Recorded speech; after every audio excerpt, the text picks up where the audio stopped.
అందరూ చక్కగా నమస్కారం చేసుకోండి. ఇది సంకల్ప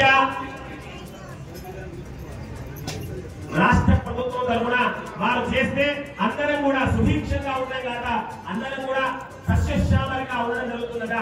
రాష్ట్ర ప్రభుత్వం తరఫున మంత్రివర్యులు ఉన్న ప్రభాకర్ గారు ఆ అమ్మవారి పక్షాన పాదాలు కలిగేటువంటి అవకాశము, కళ్యాణ మహోత్సవం చేసేటువంటి అవకాశము, పూర్తి బాధ్యతగా వారు ఈ యొక్క కళ్యాణ మహోత్సవాన్ని నిర్వహించడం జరుగుతుంది.